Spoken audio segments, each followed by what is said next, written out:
My name is Rachel Benavidez. I'll be your host tonight, and we'll be touching on a number of topics that are important to you, our customers, and our community, including VIA's Keep SA Moving Plan and the region's very first advanced rapid transit corridor. Thank you for sharing your evening with us. I'd like to introduce you to our panel. We'll be talking with our experts tonight on the project and the plan to keep San Antonio moving forward. Art Herrera is our Special Projects Manager at VIA.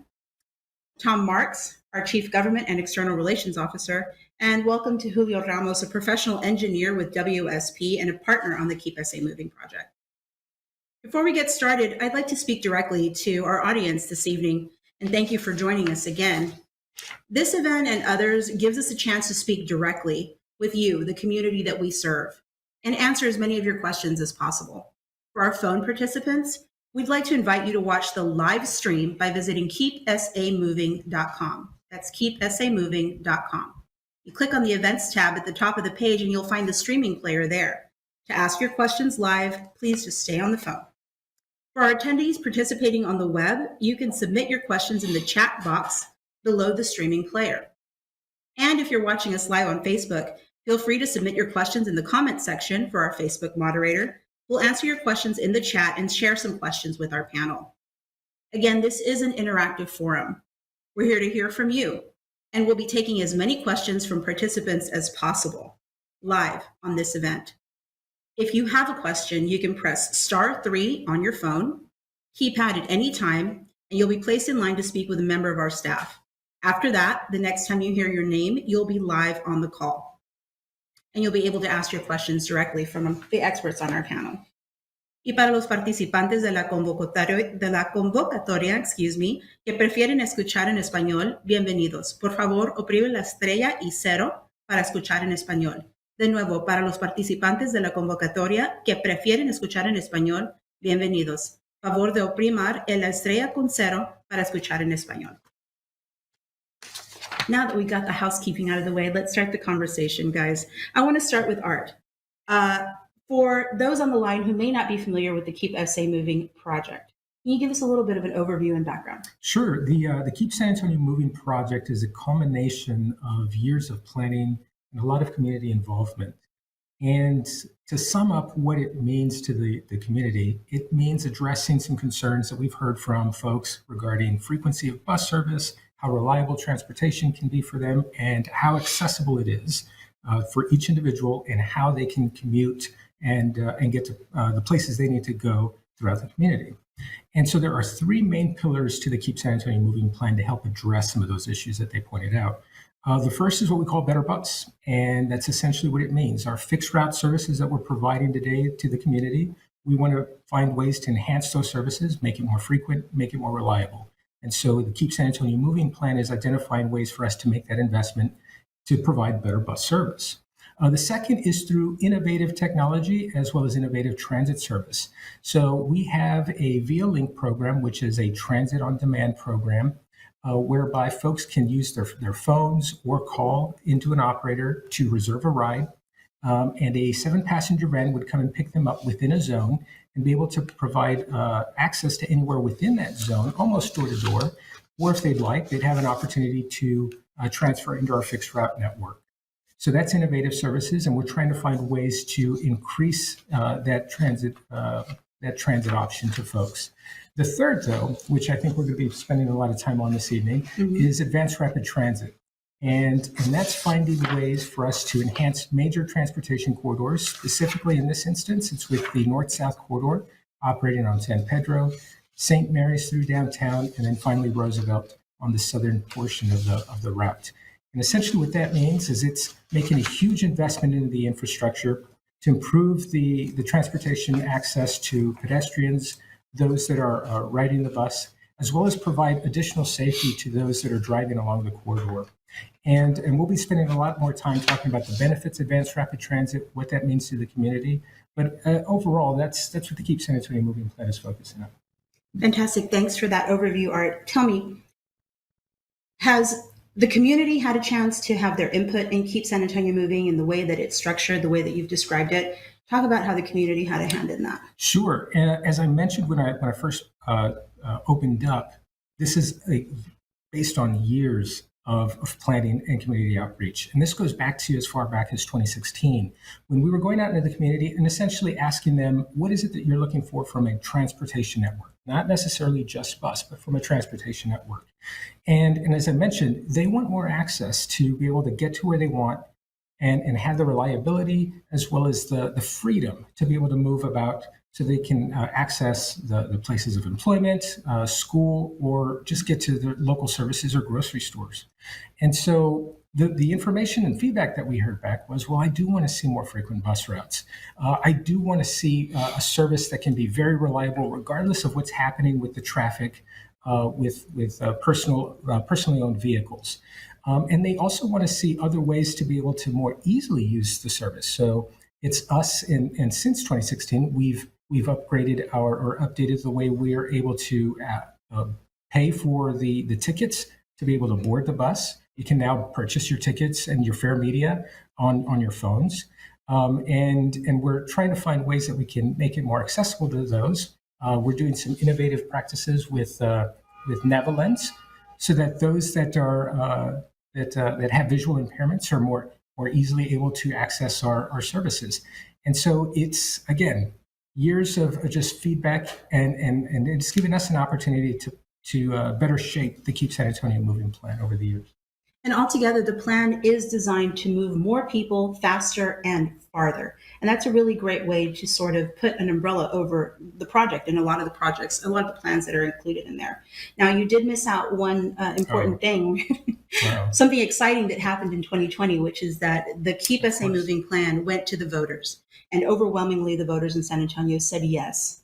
Yes to better transit, yes to an advanced rapid transit network, et cetera. And so we're moving with support from the community. We're continuing that conversation in the community to make sure that we're addressing the needs that Keep SA Moving was designed to create. And Tom, you're out in the community a lot. You hear from a lot of folks. What are we hearing about the project so far?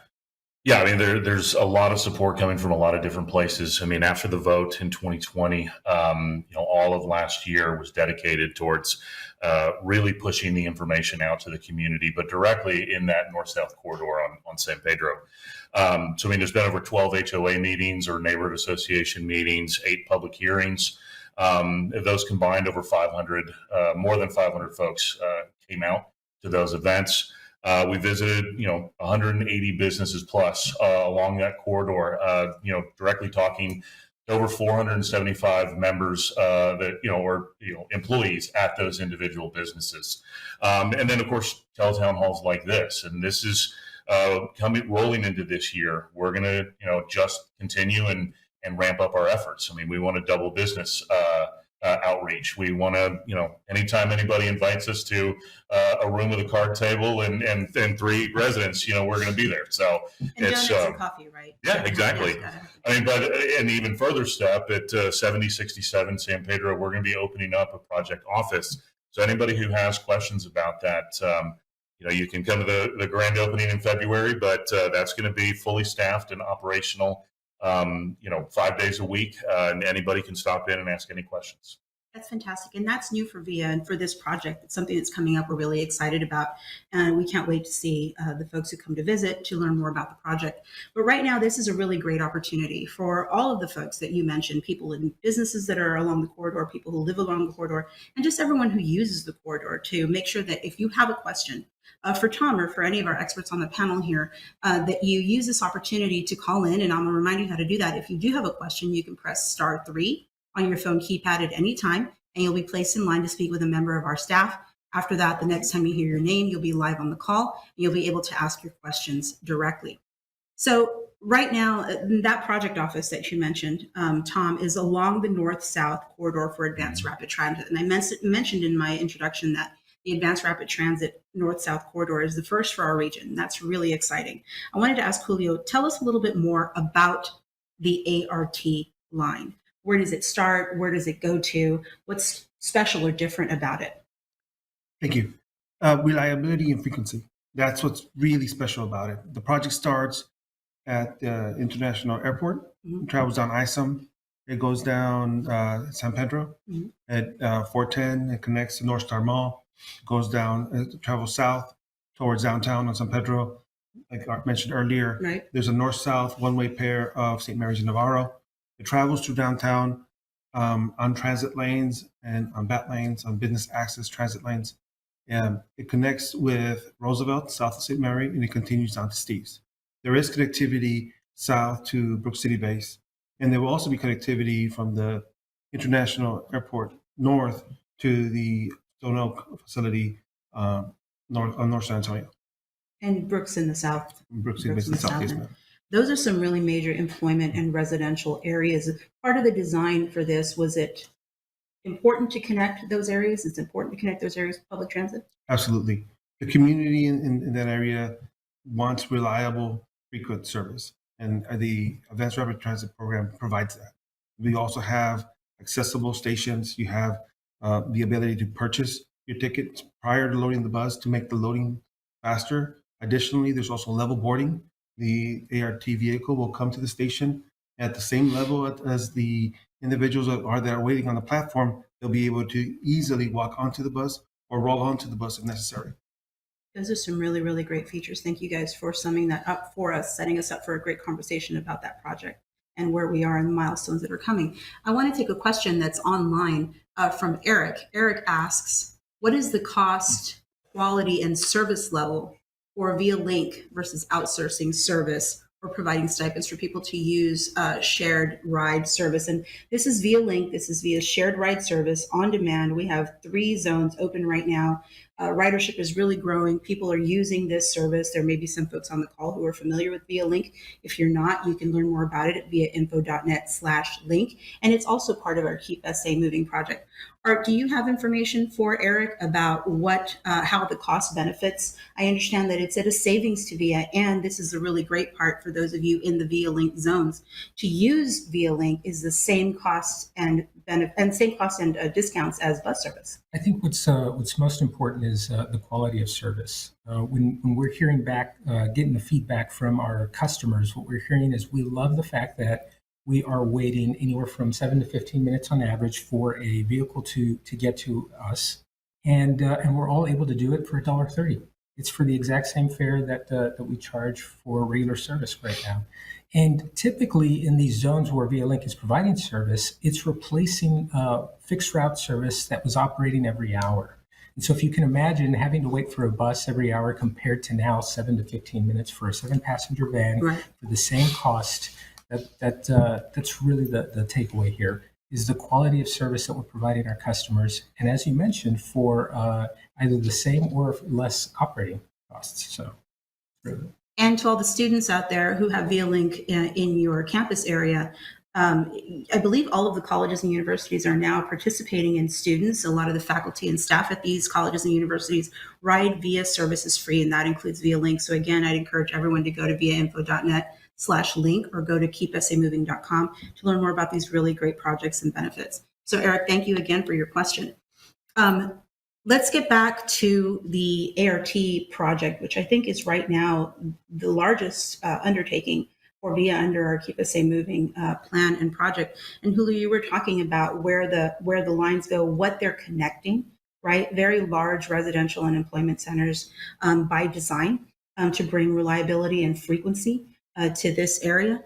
Talk to me a little bit about the benefits to riders and to non-riders. And Tom, if you want to take this, I know that this is a question that you get a lot. What's the benefit to riders? And then what's the benefit to non-riders?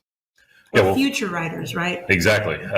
Well, first of all, the airport to Steve's line is the 3rd largest employment area in San Antonio. And so this is going to move people, like you said earlier, faster and further. Right.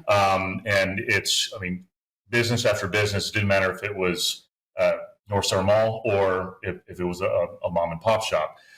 Many people just talk about for the cost, it would be much cheaper for them to get to work along that corridor and at the airport when you think about parking there, to use this area. So this isn't just for tourists. This is designed as an everyday use to move people from their house to their place of employment. And that's most of Via riders on all of our lines. That's their major, that's their major travel is, from their house to Over their 70%. job. Yeah, I think exactly. the last time that we asked riders what the majority of their trips involved in, it was to get to and from work. I think followed by to and from school and doctor's appointments. And then, of course, it keeps us connected to each other. Public transit is a really great and affordable way Right. to keep a community connected. I think this is a really great time for a poll question, and then we can continue our conversation. So for those of you on the phone and for those of you joining us at keepsamoving.com, here's a question for you. Which of these Keep SA Moving initiatives are you most likely to use? And we've heard about the three main pillars of the program. So press 1 for advanced rapid transit, press 2 for more frequent bus service, press 3 for Via Link, and press 4 for the technology updates that will come with this project and program. And again, which of the Keep SA Moving initiatives are you most likely to use? 1 for advanced rapid transit, press 2 for more frequent bus service, press 3 for Via Link, and press 4 for technology updates. And we'll have that information, those results for you all shortly. Let's move, Tom, now to the future riders question, right? And I know that we also get this question quite a bit. What does a project like the Advanced Rapid Transit Corridor do for those who share the road with public transit vehicles? Besides just the buses that are going to be added, there's going to be updated signals. There's going to be, updated intersections. There's going to be all sorts of safety features put in there that are not just to protect the people who are going from the corner to the, to either the center running station or the station on the side of the road, but it's going to make the overall corridor that much safer for the drivers themselves because there's less impact points with the bus in general. But then pedestrians, exactly, yeah. Pedestrian, cyclists, whatever it is, it's overall going to decrease, which leads right into the city's Vision Zero plan. Trying to decrease fatalities, with motor vehicles. But then the other added benefit is because it's an economic corridor. People can get to work easier, meaning there's more people to serve those customers who may be going to those destination points on that corridor. And there'll be plenty of people to work and serve and Keep our earn a economy living growing, there. right? Exactly. Keep our economy growing. I love that we're aligned and the plan is aligned with Vision Zero and with the safety goals and initiatives that the whole city really tries to be part of and contribute to. Certainly VIA does. I know that from an engineering and from a planning perspective, there are certain safety features that we've been sharing with the community. Do you want to add to what Tom said? Sure. And if actually, to Tom's point, I just wanted to, for everything that Tom was talking about, that's why we love to go out to the community and say, this is a transportation project. Right. The advanced rapid transit, yes, and transit's a huge element to this. But to Tom's point, this is a transportation project that's going to improve travel for all modes along the corridor. It just so happens that, yes, transit's going to get that benefit through the use of dedicated bus lanes, through transit signal priority. But at the same time, we are creating or providing an investment in those other types of facilities like pedestrian facilities. San Pedro, and forgive me if I'm not getting to your question directly. No, this is perfect. But San Pedro has been identified by the city of San Antonio as one of the most dangerous for pedestrians. And if you look at traffic data and crash data in the past, there are large segments of San Pedro that have seen a lot of vehicle pedestrian accidents, as well as vehicle and bike accidents along the corridor. And so what we're trying to do is help mitigate some of those issues, because if you think about it, everyone who's using transit starts their journey as a pedestrian. So it makes complete sense for us to want to invest and ensure the pedestrian safety. Granted, yes, for transit users, but all users of the corridor. And so we're looking at identifying locations where we can have signalized crosswalks that are mid-block so that they coincide with the locations of our stations. We're working with the city of San Antonio to find other ways to help provide more cross time for those that are crossing the roadway so they can get to the platform or get to the other side of the road. And so there are other opportunities for us to be working with the city and other stakeholders along the corridor to ensure that yes, we're providing better access and better mobility on the corridor, but it's also going to be a safer corridor at the end of it. Frequency, reliability, and improved safety. Yeah. I think everybody can get behind that. Let's get the results of our poll question here. So the question was, Keep SA Moving initiatives, which are you most likely to use? And from our folks participating in the call or online, ART, or Advanced Rapid Transit, had the highest with 37% of respondents, more frequent bus service, 28%, via link at 20%, technology updates at 9%, and all of the above at 6%. I like the all of the abovers. I think that experiencing transit and transportation projects like these all together, it creates a system like Art was talking about, right? It creates a system that we all can use. It sounds great. There's one thing that we forgot to say. For every vehicle carrying 30, 40 people on the bus, that's 30, 40 cars we might be getting off the road, which means more space for more people who choose to drive and not take transit. And it leaves room for more people who are walking and for using their bicycles. And so every bus on the road makes more room for more folks to use their chosen mode of transit if it isn't transportation, if it's not transit. So I like that one in particular as well. Yeah. Let's talk about the project status. Where are we on this project? And Julio and I know that you're really close to the planning and engineering part of this. Where are we on this project? So right now we are nearing the completion of our environmental study. And so all federally funded projects have to go through an environmental study that looks at impacts to the community, looks at environmental justice impacts. It's also looking at travel impacts, and it wants to ensure that whatever it is that we are going to be investing in doesn't have a negative impact or is appropriately mitigated.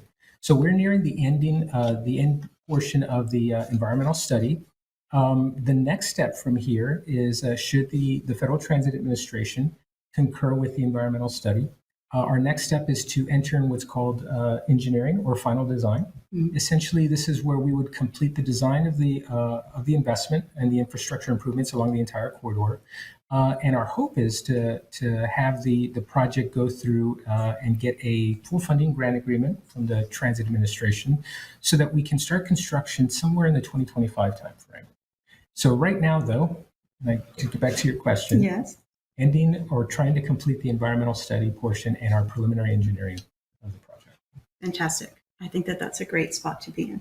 It is. Thank you, Art, for that thorough answer. I want to remind everyone that if you have a question, you can press *3 on your phone keypad at any time, and you'll be placed in line to speak with a member of our staff. And after that, the next time you hear your name, you'll be live on the call, and you'll be able to speak and ask your questions directly.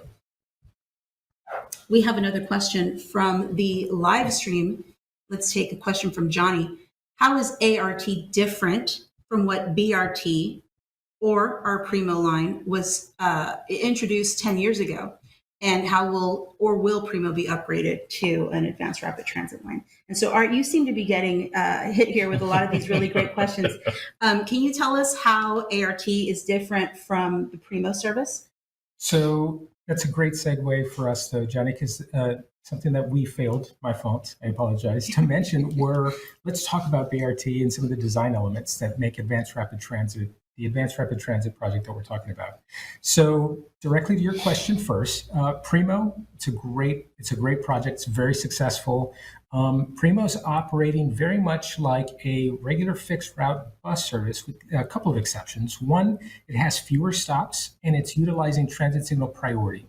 And in doing that, it's been able to provide folks that are using that service a quicker trip that's a little more reliable through their corridor. Great example is Fred Road, Zarzamora, and Southwest Military. So Advanced Rapid Transit takes all of those lessons learned from Primo and then adds a couple of elements that I think are very important. And this is really where you're going to see a huge time savings. The first, dedicated transit lanes. So we're talking about lanes that will be exclusive to these buses. And in some cases, they will allow vehicles to use that lane if they're making a right turn. But that's just one point. Here's something else, off-board fare collection. If you've ever been in your vehicle behind a bus and that bus is laying over at a stop for a long time, a couple of things are happening. One, it's possible that a wheelchair or a mobility device is boarding, and sometimes that can take 2 to 3 minutes to make sure that that individual is secure in the vehicle.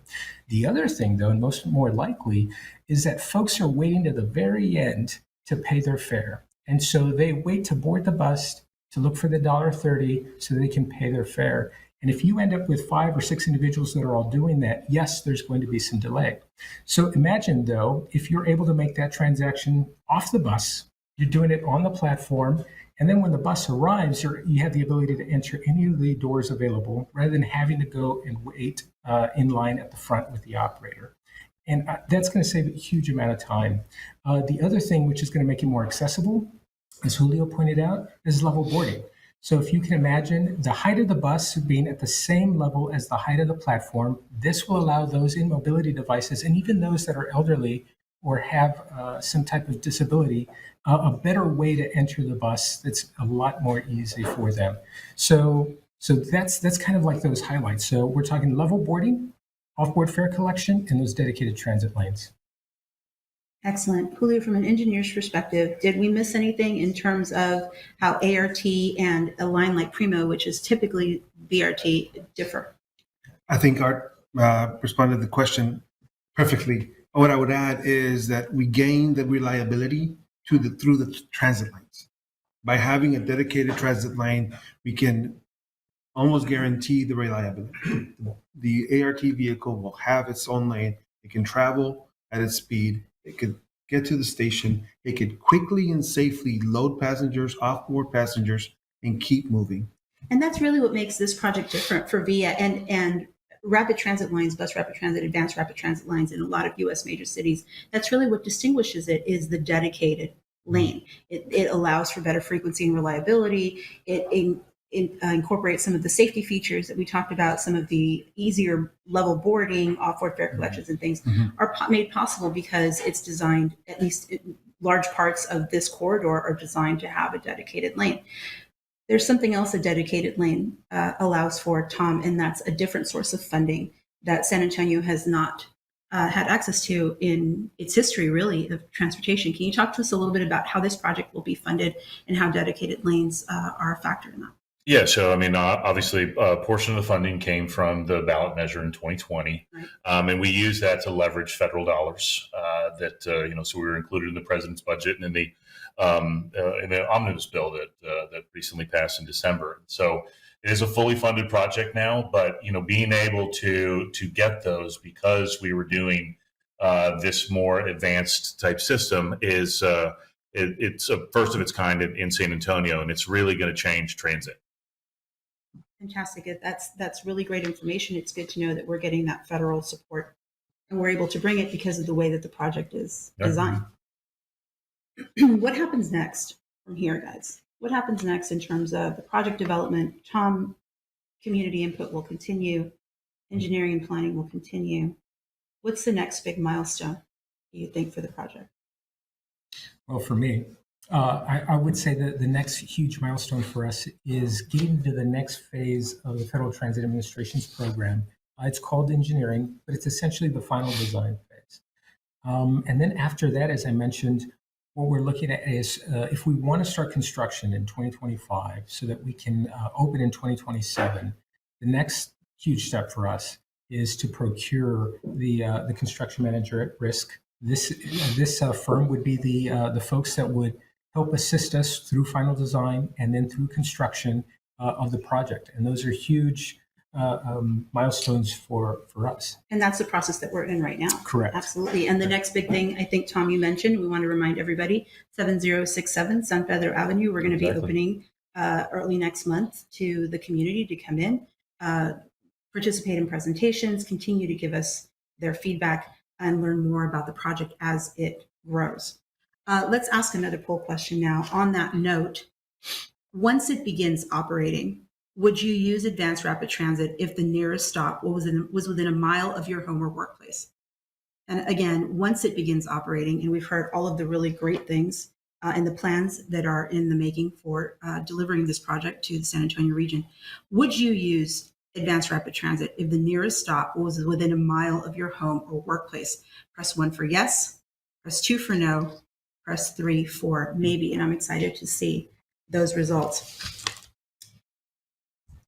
On the topic of community input, I know Art mentioned and Julio mentioned a lot of the comments and feedback that we've already gotten and will continue, including discussions like these and all of the in-person meetings that we've had with folks out in the community. How has feedback helped to shape the project? And people want to know, with the input that they've given and with the conversations that we've had, How does that help to shape a project like this? Well, I mean, there are direct examples in the up to 30% design right now that have made slight alterations just based on the 8 public hearings and the 12 neighborhood association meetings. I mean, the team went out and put a map of the corridor out and asked people to come and poke at it and kick the tires on it and place little hey, I don't like this here. I don't want this here. And so there have been, pedestrian and bicycle upgrades on parts of the corridor. There's been adjustments to stops, to Because of the where feedback stations will that be. the people Exactly. get, that's fantastic. Yeah. Directly, direct from their mouth to our ears to the paper. So We are listening, folks. Mm-hmm. We are listening to your concerns, and we're trying to address them as best we can. We're listening to your suggestions and incorporating where we can adjustments while we're in this phase of the project. Art, would you say that's correct? Absolutely. And just to add, I think it's been invaluable, though. The folks that we're hearing back from are those that live on the corridor. They're using the corridor every day, so they know exactly some of those issues that they want to bring to our attention, so that we can find ways to mitigate them or work with them to ensure, one, that our project's successful, but we're also mitigating any impacts that the community may feel. Excellent. And I think that we have a live caller on the line. Philip, can we bring Philip on to ask a question? Hi, yes. My name is Philip Barcina, and the question that I had, you had mentioned the Steve's Business Corridor. Are there any incentives that VIA can offer to those businesses to have their employees ride VIA instead of driving in stuff? Is there anything like discounted bus cards that they could offer like they do for students and maybe the senior citizens? Is there something for those businesses? That's a really great question, Philip. And I'll tell you, we have a program called VIA Works that does just that. It offers employers and employees incentives and programs to look into and to participate in that will help employees, especially large employers in the area. We have so many people already participating and are happy with what the opportunities the VIA Works program brings. I think that would extend anywhere that VIA serves, including along the proposed ART corridor, Advanced Rapid Transit Corridor, and all of the businesses on the north-south line that will be served by this new service starting in 2027. I would encourage you to go to viainfo.net and look up our VIA Works program. Maybe bring it to your employer. Maybe you are the employer asking for your employees. And in that case, this would be a really great resource for you. I think that's a fantastic question. And yes, VIA does offer programs to incentivize the use of public transit and transportation for employers and employees in the area. Again, that's called the VIA Works program. Thank you, Philip, for your question. I hope that you'll learn a little bit more about it online. Thank you. Philip shouldn't be the only live caller. We want to hear from more people. So I'm going to tell you one more time. Remember that we do want to hear from you. Please dial *3 on your telephone keypad to enter the queue and ask your question. Next time you hear your name on the call, you'll be live. And for those of you who are participating in the live stream, you can type your question into the box below the streaming player so that our panelists can take a look and give you that information that you're looking for. Let's stick on the topic a little bit about what we've heard and how we use that feedback. And I want to ask about what are some of the frequently asked questions, some of the hot topics that we've heard from people who are interested in learning more about the project, who have come out to talk to us, or who have sent in their questions.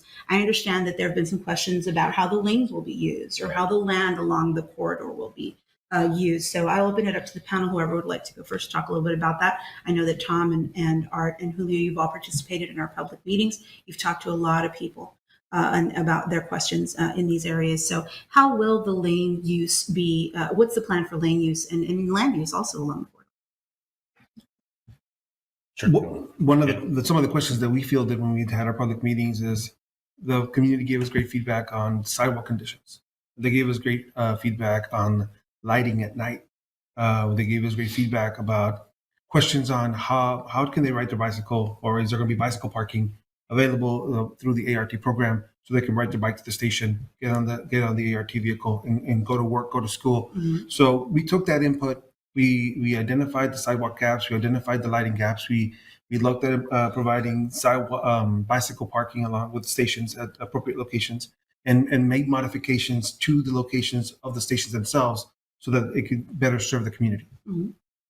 That's excellent.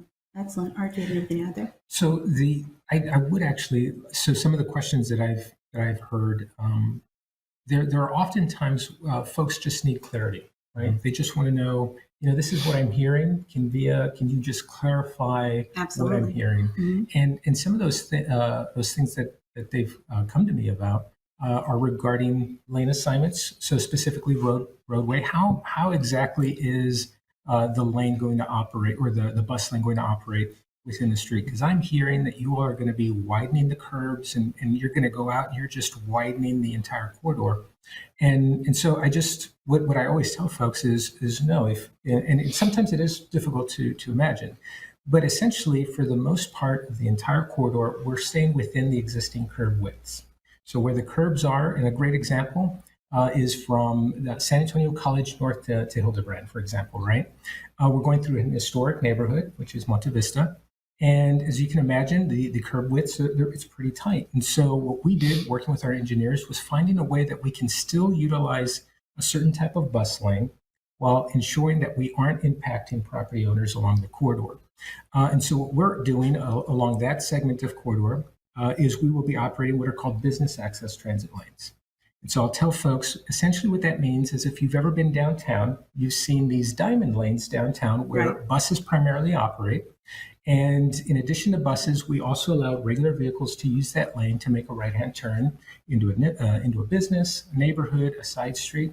So along that portion of San Pedro, from Sac to Hildebrand, for example, we will be operating that way. So we aren't widening the roadway. We're going to be using the existing lane widths as they are today. It's just that those outermost lanes will be designated business access transit. So it is a bus lane only, with the exception of those vehicles that need to use it to make a right-hand turn into a business or into a side street or their neighborhood. And I'm sure that extensive research was done. We went out and we looked at the corridor. We're still looking at the corridor to make sure that the impact to businesses and homes, particularly along those areas where we'll be changing the way that the lanes are used, that the impact is low and that it's thoughtful and that we're out there talking to people about how it's going to work. And that's a great point, because the other thing that we've been hearing from folks is, okay, that's fine, I get it, what you're designing, but looking at what's going on currently with other corridors, what happens during construction? What's going to happen to access to my home, my business? And so one of the things that we've been telling folks is we are committed to ensure that when we are going out there, and it's a possibility that during construction there may be impacts, we sit down with the property owner to fully explain that, and then find a way with our design team to mitigate any of those impacts if possible. And so we're committed to doing that, and we know it's going to be a lot of work moving forward, but that's something that we definitely want to do. This is a community project, and we want to make sure that this is complementary to that community. Absolutely. I think that's fantastic, and that's a great way to approach it. Tom, you recently met with some property owners who had some questions about residential land use and how it might be impacted there. What was that? How did that conversation go? Yeah, again, just sometimes correcting the record out there. I mean, VIA is a transit company. We don't, any land that we acquire, we use for transit. So there's, any sliver of land that may need to be acquired for, a slightly larger station, although in most residential areas, they're going to stay basically the same as they are now. A larger station you'll mostly see in just the commercial corridor in the northern part of the ART line. But even then, we're not redoing the entire road. It is, we're just doing segments where there's a middle running, station, and then, smaller stations on the side. So it's, we're not taking anybody's property. We're not taking anybody's family home and their retirement fund. It's, there may be small instances where we need a couple of inches, a few feet. Yes, exactly. So it's, now the greater impact, could potentially be, especially in that northern area. People may be familiar to being able to take left turns or right turns, and some of that will change where we have the center running bus lanes. But the overall impact, we're going to spend the next 2 years educating everybody before the construction even starts, and then the 2 years of construction. So we have 4 years of education for the community in that area that's coming. And if I can add, Yes. and because that's another great thing that, or something that we hear often, is when we tell them 2-year construction time frame, everyone's thinking, "Oh my gosh, you're going to be out in front of my home or my business for 2 years straight." And I can imagine that seems daunting to anybody to imagine someone's going to be out constructing for 2 years in front of your property. The reason we say 2 years, though, is because it's almost a 12-mile corridor. And so if you can imagine, there's a lot of work that needs to happen within those 12 miles. And we're saying that we're going to take the next 2 years to do that construction within those 12 miles. Will it be incremental along the corridor? Absolutely. That's important for people to understand, yes, that it's not Absolutely. going to be the full 12 miles under construction at all times. Right. And the level of construction really is going to differ between one segment versus another segment, depending on how much infrastructure actually needs to be built. Is that right? Absolutely correct. Yeah, residential areas have limited intrusion, slightly larger, but not more than a lane being closed, at a time. And we want to work with our contractor, whomever that ends up being, when we go through that selection process, to ensure that we are holding them accountable for the work that they're doing out there. So if we're telling them, for example, you have this time frame to get in and out of this segment, and if not, there will be some penalties incurred. So we want to make sure that we hold their feet to the fire, because we want to minimize those impacts as much as possible. That's great, Art. Thank you for that addition. Do we have the results of that last poll question? I'm really excited to hear what people have to say. So I hope that I can bring those to you soon. We have a question from David for Julio, which I think that we already kind of touched on, which was help folks on the line visualize parts of the ART route. And Art specifically addressed San Antonio College to Hildebrand. But all along, there's going to be different segments, some offering curb running, some offering center lane running, et cetera. What else will it look like for people who have not seen an advanced rapid transit or a bus rapid transit line? I believe you can tell us a little bit to help visualize. And I think that you've touched on some of these. And for those of you who want to see an example, animated simulation of what ART might look like, I'm going to say again, go to keepsamoving.com. We do have videos on there and specific points that you can take your time and look through, presentations that might help answer some questions that you have that we haven't touched on here yet. But Julio, in the visualization, talk to us about what that might look like. Sure. From 410 to Bassey Road, it currently is a 7-lane corridor. We are looking to provide transit-only lanes for the ART vehicle. And to implement those lanes, we're looking to do a little bit of access management. It's going to look a lot like every major corridor in San Antonio looks like today. You're going to have a concrete median down the middle that separates the northbound and southbound traffic. In doing so, it will reduce the number of conflict points that vehicles will have out there. So by reducing conflict points, it's a direct connection to making the road safer. As you travel south of Bassey, there's currently a 5-lane section. We will still going to provide transit only lanes. The stations are still going to be in the middle, and you'll have adequate capacity at signalized intersections where we're making capacity improvements in order to maintain the existing level of service or something very close to it for AM and PM traffic. As you get to Hildebrand, we are making significant improvements at that intersection. We're providing a left turn lane eastbound and westbound on Hildebrand to improve the traffic conditions there, because it is a heavy intersection. And in doing so, it allows us to put the ART system running north and south without negatively impacting the intersection. We actually make that intersection function better after our construction. To the question itself, like Art mentioned, south of Hildebrand to Ashby, you're looking at an existing 4-lane section. We're going to maintain those existing 4 lanes. We're going to maintain the existing curb running through the existing curb width through there. You will have business access and transit lanes on the right-hand side of the southbound and north side of the road, and then we'll maintain vehicle traffic down the middle. As you approach the San Antonio College, we're going to move back to center running. We'll have dedicated transit-only lanes in the middle. We're going to have a great couple of stops in front of SAC, and we're going to have a couple of other stops on other major streets. And then you're going to travel downtown where you have the existing one-way pair of St. Mary's and Navarro. In that section, we're not changing much at all. There's an existing business access and transit lane. We're going to utilize that lane that exists today and work our way through downtown. As we get closer to St. Mary's, south downtown, the road kind of gets small again, and we're going to accommodate the existing curb to curb width, work within that, use business access and transit lanes through there, make a couple improvements at some key intersections to maintain the existing level of service and the existing capacity that we need to make those roads function appropriately. And then we're going to work our way south through Roosevelt. And Roosevelt right now is going through a bond project. They're rebuilding the corridor. They're making a 3-lane section. We're going to use that section as it is and make just a couple small improvements for our station locations. And then we'll work our way down to Steve's. So that in the nutshell is the majority of the project. You really painted the picture from north to south. Thank you for doing that. And I hope that answers the question for David online. I want to focus on something that you said, which is transit only lanes, bus only lanes.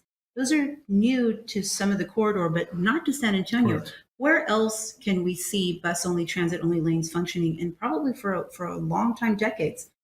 Where else do transit only lanes exist? I think downtown is probably a really great example. In front of a great library, there's been a transit only lane for a very long time. It functions. It serves the via bus routes, and people can see the signage and understand that that's for buses only.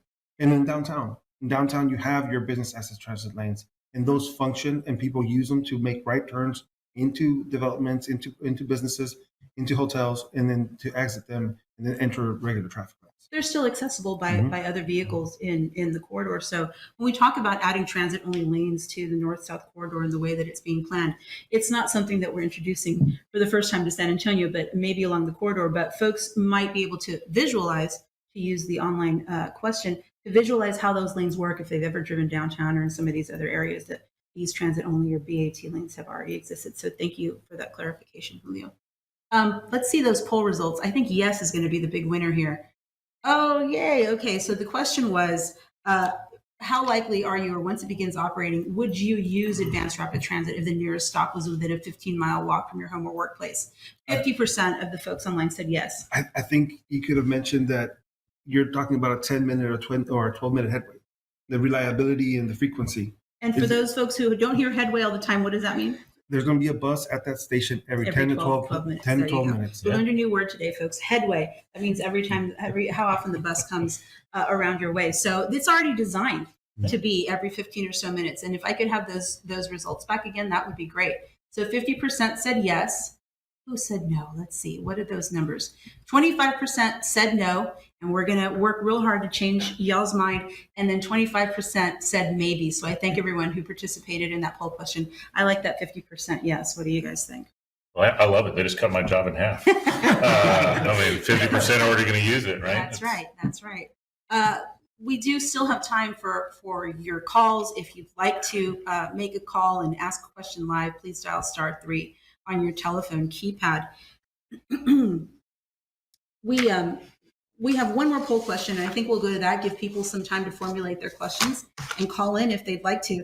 And here's the last question for the night. I think that we've all heard that San Antonio has the fastest growing population in the country. The region certainly is the fastest growing, certainly in the country, and San Antonio has been named the fastest growing city in terms of population. Everybody's heard the 7th largest city in the United States. Well, we also have the fastest growing population. It will become larger, a more dense region in the next decade. 1 million or more people and vehicles, I think, are projected to arrive here within that time frame. Let's ask those on the phone and joining us online, how will those changes alter your use of VIA services, of public transportation, public transit services? Press 1 if you think your usage will likely increase. Press 2 if you think it will likely decrease. Press 3 if you don't use VIA now, but might if traffic worsens. If you don't plan on using it in the future at all, press 4. And press 5 if you're unsure. And again, let's go over those options. Press 1 if you think your usage will increase as the population and the use of our roadways increases. Press 2 if you think it will likely decrease.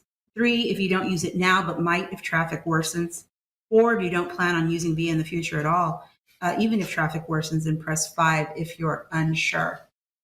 In the meantime, we have another online question. Mr. Brown, thank you for your question. What development incentives, financial bonuses, et cetera, will be available for building near an ART corridor or any type of transit-oriented development? And I think this is an important point to make, in that what we've seen in other cities that have transit-oriented developments, that have advanced rapid transit in particular, let's talk about the advanced rapid transit project, they've seen economic upticks along the corridor. Art, you want to tell us a little bit about that? Sure. First, they absolutely do. And actually, this is a great question, because there's another question that I do hear oftentimes from the community regarding TOD. And TOD being transit-oriented development, which are capital improvement projects near transit correct. services. So they're developments that are built up around huge transit investment. So in this case, advanced rapid transit, with that type of frequency and that type of infrastructure investment that VIA and the city of San Antonio are making, it's actually providing an incentive for a developer to say, you know what, if I can leverage the frequent service, maybe find ways to minimize my parking requirements, I can spend more of that money in the development itself rather than a parking structure or parking lots. And so that in of itself is very helpful for a developer if they're able to leverage some of the investment we're making, as well as the city of San Antonio's policies.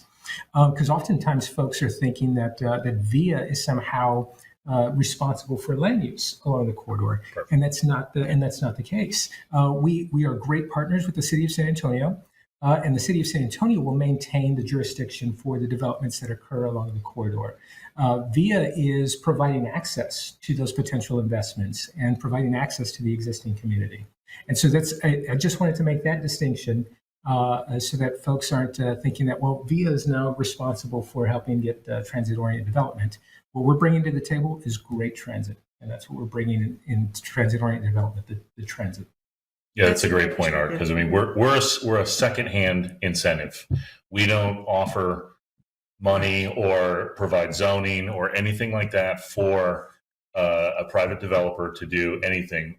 It's just the fact us building and operating and maintaining this program is a secondhand incentive to bring more people to the area, thereby they get the incentive that way. So, I don't want anybody in a neighborhood around there to think, oh my God, a high rise is coming because of this. It's everything, all land use will still have to go through the normal process at the city of San Antonio. And you can call your council member and voice your pleasure or disdain for anything there. So appreciate that. Yeah.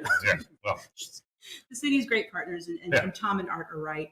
These developments for the betterment of the community and improving access to opportunity through mobility. It all works because we have really great partners in the city and the county and others along the corridor.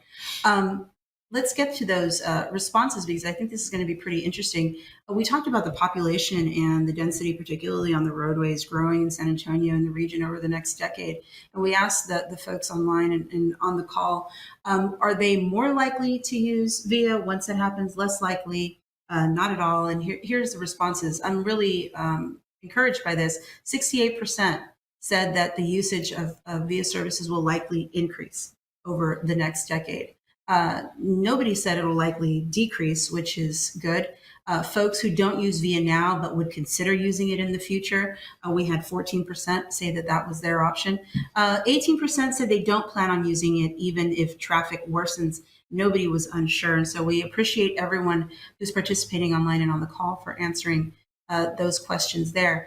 Can I get a time check to make sure that we're 4 minutes? And so great. We're coming to the end of our discussion today, and I want to thank everyone again for participating.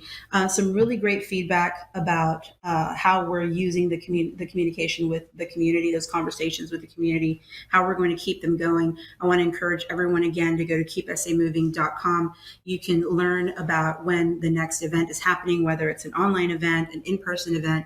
You can get some more information about things like our field office project office opening, which is a really great resource for us to stay in touch with folks who want to learn more, who will be impacted by the project, or who are just interested in learning more about how rapid transit could benefit them. We want to thank you for taking the time for joining us on this important conversation. We appreciate the opportunity to speak directly with you and answer your questions. Is there any point that you all want to add before we close and say goodnight to the folks? I think you kind of mentioned it, but there's a lot of work left to be done. But while we're doing all of that work, we're still going to be out with the community. Absolutely. Absolutely. You can sign up to receive updates in your email. If you go to keepsamoving.com, scroll to the bottom of the page, and you can sign up for alerts and updates. You can also request a presentation from Tom and his team, and from Julio and Art and their team, to come out and talk to your organization or your group if you want to learn more about the project or any of the projects under the Keep SA Moving plan. If we weren't able to get to your question this evening, you can leave a voicemail after the event by simply staying on the call, and you'll be transferred into our private voicemail system. You can also send us an email at keepsamoving.com@viainfo.net. That's keepsamoving.com @viainfo.net. Forgive me, keepsamoving@viainfo.net. Website, email address. I'll learn one of these days. So keepsamoving@viainfo.net if you want to send us an email with a question, or call our office at 210-517-4715. We'll look forward to hearing from everyone at our next Tele-Town Hall event. And I want to thank all of our participants again, and our expert panel here, for the information and for everything you're doing to make sure that the community stays informed and engaged with this incredibly important transformative project. So thank you all, and good night.